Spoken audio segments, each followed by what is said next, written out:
Peace be with you, church. It's good to be with you today. My name is Josh, and I'm your friendly neighborhood pastor. And I'm just glad to be here today, even though it's a little bit rainy outside, getting the storm of the century this weekend.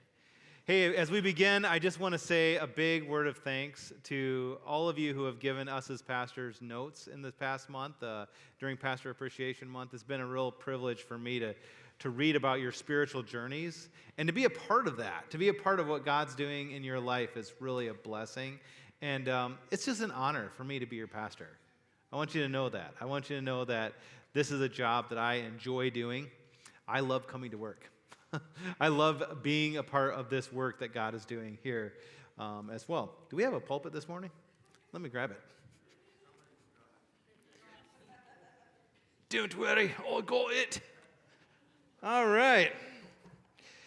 I am excited to begin today's act number 3. We've been in 3 acts looking at the wisdom books of the Old Testament, Proverbs, Ecclesiastes, and now we get to go into the 3rd act, and that's the book of Job. So as we begin, I want to ask this question. What is your superpower? What is your superpower? Maybe at your house, you're the fix-it person.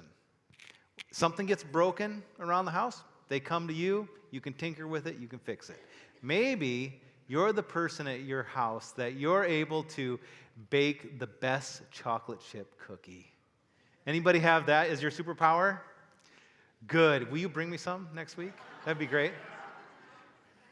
Maybe your superpower is you're the grill master. Anybody like the grill?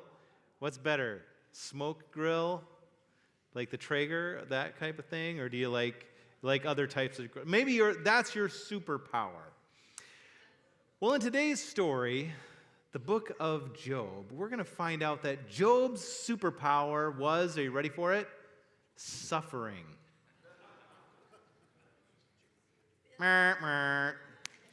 Who wants to sign up for that superpower? Your superpower is your ability to suffer. Job's story is what we're going to look at. You know, when I was thinking about superheroes and suffering, as I think about some of my favorite superheroes like Batman or like Black Widow or Daredevil, all of them have some kind of a story of suffering in their past, don't they? Whether we like it or not, we don't like to suffer. We don't like pain. But suffering does something to us. It shapes us. And we find in the story of Job that suffering will either shape us toward God or it will shape us away from God. Suffering. What do you know about Job? What do you know about Job? Well, you might know that it's the book right before the book of Psalms. You might have avoided the book of Job because it's really long and it's kind of confusing at times. The book of Job is actually a type of literature that's known as epic poetry, and it's considered part of the wisdom literature in the Bible. You know, we're not really sure if there was an actual historical character named Job. Job actually is a story that mimics other stories during its time. There were other stories of unjust suffering in the ancient world, and Job is one of those stories, kind of like the Hebrew version. You know, there could have been a person named Job, but ultimately the wisdom of Job is this. Job is a story that illustrates a truth about life. That meaning, we're looking for meaning in life. What is life's meaning? Meaning can be found even in the experience of unjust suffering. Now, as we explore Job's story in the first 2 chapters, I'm going to go back and forth. Sometimes I'm going to read the scripture, and sometimes we're just going to story tell it. So let's enter into it. Join with me as we enter into the search for meaning. And I'm going to do this kind of in SpongeBob way, okay? So we're going to do this in the scenes. Scene 1 is the narrator. In the land of Uz, if you're from the south, that's the Uz. If you're in the land of Uz, there lived a man whose name was Job. This man was blameless and upright. He feared God and shunned evil. He had 7 sons and 3 daughters, and he owned 7,000 sheep, 3,000 camels, 500 yoke of oxen, and 500 donkeys. And he had a large number of servants. He was the greatest man. Some translations say he was the richest man among all the people of the East. Job was a big deal. He was the wealthiest man around. I wonder where Uz is. No one really knows where the land of Uz was. They say that maybe it's in modern-day Jordan or Syria. But not only was Job extremely wealthy, but he had a large family, and he was an incredibly good guy. He was incredibly, he had it all. He had the wealth, he had the family life. If you were to tell his story today, it might go something like this. Job was not only the best guy, he was a deep man of faith. And he was straight up honest. And not only that, but he had a fleet of private jets and a couple of super yachts and a garage full of classic sports cars. Wow. You think Amazon is a big deal? This guy actually owned Jeff Bezos. Job was the poster boy of the good life. It's kind of an extreme story. Scene 2. We'll call this celestial conversations. What do I mean by celestial conversations? Well, in the ancient world, it was believed that the gods were separate from the human experience, okay? So they lived above somewhere in the heavenly realms. And we have this scene where Job's earthly scene is imagined, and we had changed this heavenly place to a conversation between God and Satan. And we get the sense that they're looking down, that God and Satan are looking down at Job from above. Satan, which means the accuser, makes a bet with God that with enough trouble he could get Job to curse God and want to die. And he says, look at this guy. All you've done is heap blessings on this guy. Of course he's going to love you. So let me do a few things to him. Scene 3. Job's world falls apart. This story is told in verse 13 through 22. So here, Job is living his best life.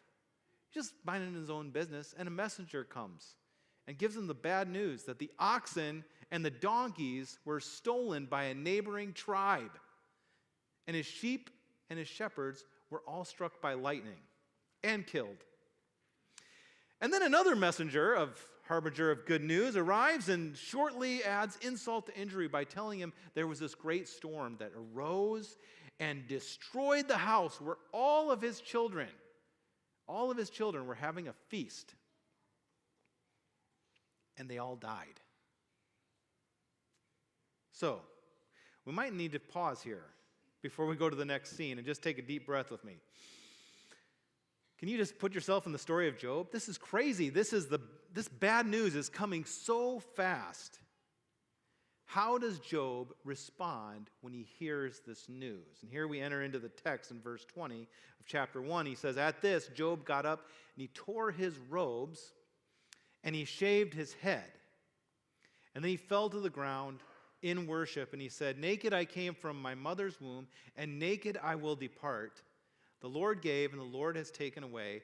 May the name of the Lord be praised. In all of this, Job did not sin by charging God with wrongdoing. Interesting. Let's go on to scene 4, which is Celestial Conversations, part 2. It's time for some follow-up, all right? Satan says to God, hey, how's it going? Looks like you are winning round 1, God. Yeah, your servant is not cursing you and wanting to die.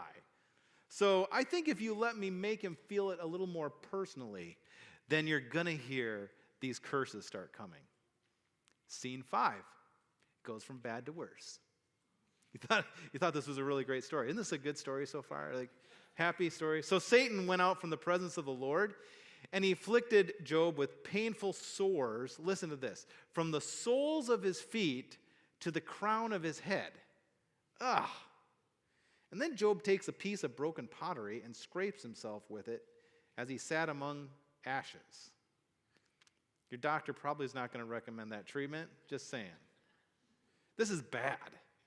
This is terrible. And Job is just miserable. Scene 6. Called Wife Piles On. Verse 9, his wife says to him, You're still as faithful as ever, aren't you? Why don't you curse God and die? I don't know about you. Do you hear some sarcasm in that voice? Maybe, what's the matter with you, husband? Just give up already. If I was Job, I'd probably look at my wife and be like, seriously? You too? Come on. But let's just pause for a moment and just think about Job's wife. I don't want to throw her under the bus because her perspective is this. Job's wife is hurting as well. She's in pain. She's grieving in her own way. And the truth of it is, we all experience pain and suffering differently. Perhaps her reaction is more just a statement of exasperation, like, come on, Job, just what is going on? Just give up. Just give up. So, as we think about Job's story, we think, man, this is the worst nightmare, right? Any one of these tragedies would probably just take us out big time. And I want to acknowledge that just in this moment, that our suffering and our pain that we have in life, and all of us have it in some way, shape, or form. And probably right now, you're thinking about Job's story, and you're like, I resonate with maybe this part of Job's story. I've had this experience of pain or suffering. And I don't want to make light of that, because what happens to Job is horrific. And we all find a little bit of our own story as we hear it this morning. I know I do. This story is very personal to me, and it's kind of been keeping me up at night, to be honest, as I've been preparing for this message because it's so deeply personal. And I resonate with Job's story because as I reflect upon my life, it's 2025, 25 years ago, I had my own Job experience. There was 4 years of my life where it went from bad to worse. I grew up, I've told parts of the story, but I want to tell it again just because it relates to what we're talking about here today in Job's story. So I grew up in a pretty happy family. Mom, dad, my dad was a pastor. Basically lived, a good existence growing up in Midwest. And then got married, and 4 years later, we learned that we were pregnant with twins. I had gotten a job as a youth pastor. Life was pretty good. And then that year in 2000, we got this terrible news that my mom, who was 46 years old, got diagnosed with a brain tumor, cancer. 3 months later, she died. During that time, we also found out that one of our twins had a condition that she wouldn't be able to survive outside the womb. Sure enough, she was born. She lived about 10 minutes and died. Our other twin, my daughter Kate, she was in the neonatal for 52 days. That all happened that first year. The next year, my sister was in a car accident in college and was paralyzed from the waist down. Still is in a wheelchair today. My wife, Amy, was diagnosed with breast cancer. And we started going through, in our daughter's first year of life, we're going through breast cancer treatments. My brother, who was in the Army, was shipped over to Iraq, and he served in the first wave of the war. And we didn't know if he would ever come back. So, transport 2004. That all happened over the course of about 4 years. That and a few other things. And I'm working at a church as a worship minister. And I'm playing my guitar one Sunday, trying to play guitar, trying to sing the words of this one particular worship song I was leading. And I suddenly felt a wave of emotion come over me, and I started crying. And tears were coming down my face, and I was imagining that perhaps people out there were thinking, wow, Josh is really worshipful today. He's really into the song. But the reason I was crying, to be quite honest, was because I didn't believe it anymore. I didn't believe it. Here I was a pastor, and I didn't believe that God loved me anymore. Because why should I believe in a God who loves me, but only brings pain and suffering into my life? Now, I don't know if you've ever felt that way. I definitely felt that way. And I can tell you this, there were well-meaning people in my life, and they said some things to me, trying to bring comfort. I don't know if you've ever heard these things, but just remember, Josh, God doesn't give you any more than you can handle. Everything happens for a reason. God must have needed another angel. They're in a better place now. Or my favorite was this: God must really love you to trust you with this much suffering. I honestly, when I was thinking about this, wanted to just preach the whole sermon on why I think each one of those statements is wrong and represents bad theology. But that is another sermon. So I'm going to continue.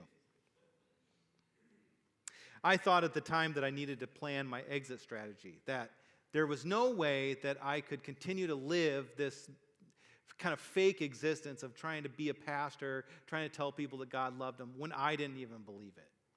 So I'm like, I got to figure out how to do something else with my life. How can I sing about a God when I don't believe it? Now, you may not have experienced that kind of a story. I understand. My story is kind of unique, to be honest. Like, I talk to people and I'm like, yeah, so this happened. But we all experience something. Like, there's probably some part of your story. Maybe you didn't experience like a tsunami of information like Job did, but maybe you did experience it in your life. An experience that causes you to ask these two questions. Why is this happening to me? And what is God doing in my life? You ever ask those questions? The why and the what? Job did this. And his response, when he says those words, like the Lord gave and the Lord takes away, what was he communicating? A truth about who God is and how God works in the world? Or perhaps it was something different. And I want to suggest that perhaps Job's response here in chapter 1, at the beginning of the story, indicates a blueprint understanding of God in the world. So when I was first in ministry, the church where I served, they had this blueprint theology. This was how it worked. They had this idea, and it affected everything from all the things of, especially in view of the views of suffering and why bad things happen in the world. Blueprint theology, or a blueprint mindset, basically goes like this. God is large and in charge, and God has planned everything out in the most minute detail from the beginning of time. That means every good thing, every bad thing that happens as direct result of God's control. And control means that God is the micromanager of everything. Everything from who gets to run the world to getting the best parking space at Safeway. Yeah, that's what control means. Like, God has his finger on everything. The problem with blueprint theology, and the reason why those tears were coming down my face that day, is that when you run into unjust or unexplainable suffering in the world or in your life, it doesn't make sense anymore. It stops making sense. And you ask questions like, what are you doing, God? And why is this happening? The what and the why questions try to make meaning of life by finding the reasons behind everything. If we could just find who to blame for our suffering, then it would make sense or make us feel better. But my experience is that the more you ask what and why, the more it'll actually drive you crazy. So instead of asking what or why, how can we find meaning in this first part of Job's story? Especially when Job says, the Lord gives and the Lord takes away. Job's blueprint mindset says that God was the one who brought the good, and God is the one who brings the suffering too. So do we have to take that as literal, as like saying, yeah, this is the way the world works, especially in our own lives? And here's where I want to invite you to start reading Job for wisdom. It is actually part of the wisdom literature. And it's the wisdom of living a life in real time. So rather than a literal understanding of like how God is and how God works in the world, we can find this meaning when we read it for wisdom. And when we read for wisdom, we find, here's just a few ideas. Job's ideas in the beginning reflect his ancient understanding of the world. So his idea is when he says, the Lord gives and the Lord takes away, blessed be the name of the Lord, he was working with an ancient blueprint understanding of how the world works. Do you remember when I talked about how in the ancient world they thought of the gods as like above them somehow, up in the celestials, and they were separate from humans? All the ancient religions have this idea. And Job's was reflected by this too. Like, oh, there's something happening up there and it's affecting me down here. His idea was the gods are up there pulling all the strings, and human beings are just the puppets. We got to do whatever they tell us to do. And Job is trying to express his good faith that his one God, because he believed in one God, was somehow still meaning for good in his life.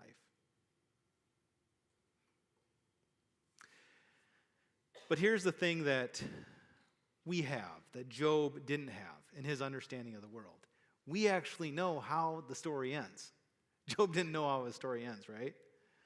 And so when we read for wisdom, we understand this. How our story begins doesn't determine how it will end. I want you to think about your own story, and maybe I want to be sensitive and acknowledge that within a congregation of this size, we are going to have some people who are going through some real pain right now. We're going through some real suffering. And you might think, wow, this is it. This is the place where God brought me, and so this is where my story ends. But the beginning doesn't determine how it will end. And when I say our story, I don't mean just the story of Job, if you know the story, how it ends, where he gets everything back, It's like a reverse country song. I mean the journey of life and how it changes us. The journey of Job here in Job 1 and 2 isn't reflective of Job's whole story. We're going to find out that there's some other things that are going to happen, some conversations that are going to happen that begin to change him and begin to change the way that he thinks about life. And Job tells us that meaning is found in the wisdom as we live our lives. Are we brave enough to ask big questions? Are we brave enough to test our ideas, to give ourselves room for complexity in the world? Can we approach life with questions of curiosity rather than try to scramble for certainty so we have something that we can control and hang on to? And lastly, I want to say this. When we read Job for wisdom, we understand that Job's experience isn't the authority for how God works. Jesus is.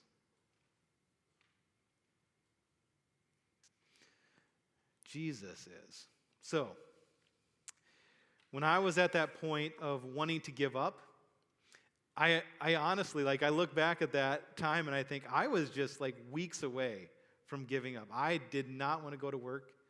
I did not want to go back to church. I was done. And I didn't know this, but my dad was having kind of a similar experience in his own life, a similar struggle. And he had just read this book. It's called, this is an old book called Is God to Blame by Pastor Greg Boyd.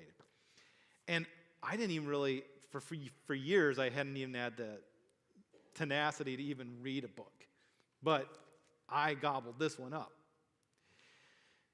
And in this book, Greg gives a different idea. There's a little Bible study within the pages of this on the book of Job. And he gives a different way of understanding, a different perspective of how we could understand Job's experience and how we can understand our own experiences of suffering. And that title, Is God to Blame? Is God to blame for my suffering in my life? And it unlocked some things in my heart. And I told the preaching team this week, and they said, you need to say that. So I'll say it. It seemed that this may be a little bit dramatic, but it honestly saved my faith.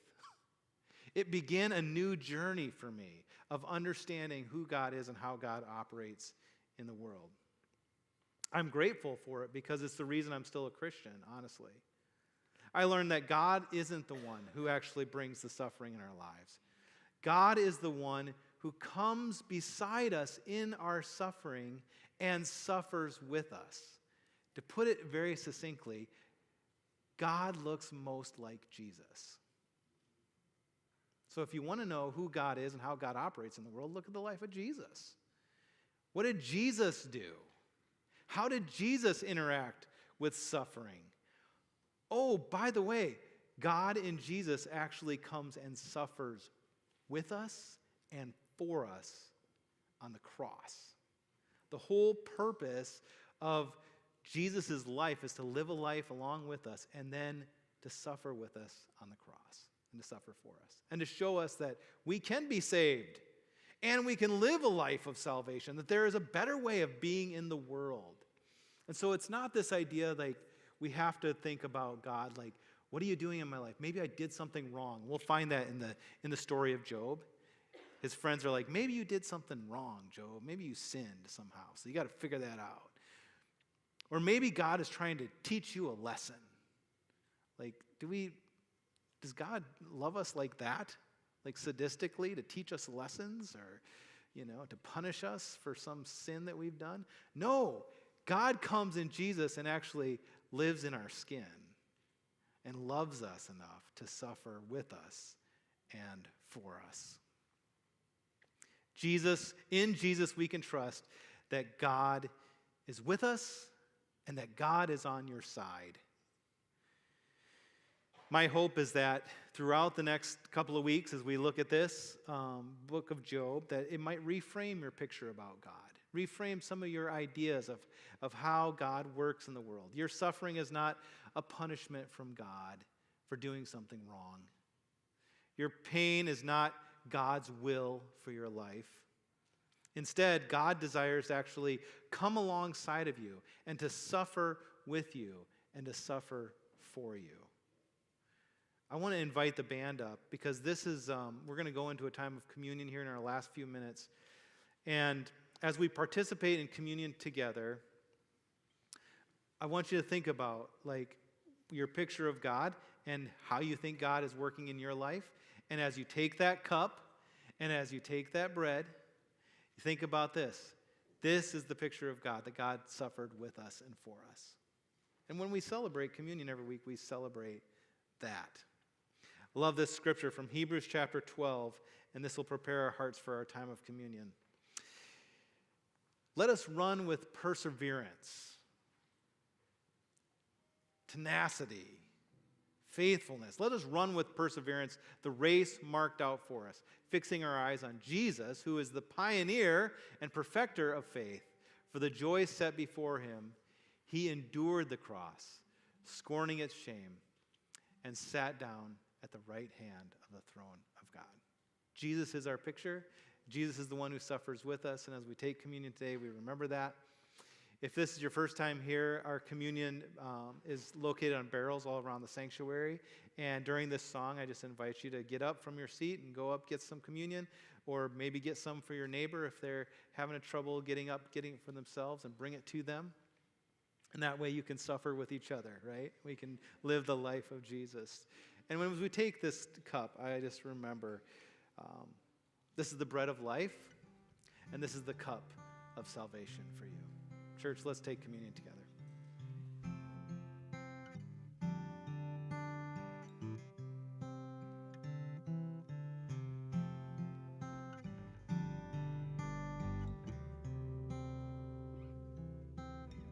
All this pain, I wonder if I'll ever find my way. I wonder if my life could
You make me new. You are making me new. Making me new. You make me new. You are making me new. Making me new. You make beautiful things. You You make are beautiful things out of us. Oh, you make beautiful things. You make beautiful things out of the dust. You make beautiful things. You make beautiful things out of us.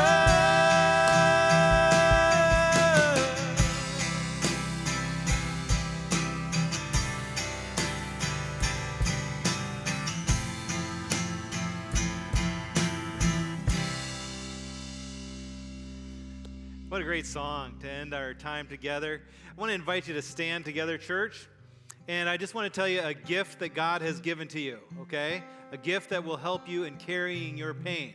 You don't just have to try to pray harder or will up the courage or the faith. God has already given you that gift. And He's given it to you. Look around you and each other. We are the arms of Christ, holding each other up. And so, church, I invite you to hold each other up. Maybe pray with another. If you have the vulnerability to share your pain or suffering with another person today, pray for that person and hold them up. Give them the Spirit of God. I say this benediction over you. May the grace of the Lord Jesus Christ and the love of God and the fellowship of the Holy Spirit be with you all. You are dismissed, church. Thanks for being here today, for practicing worship with us.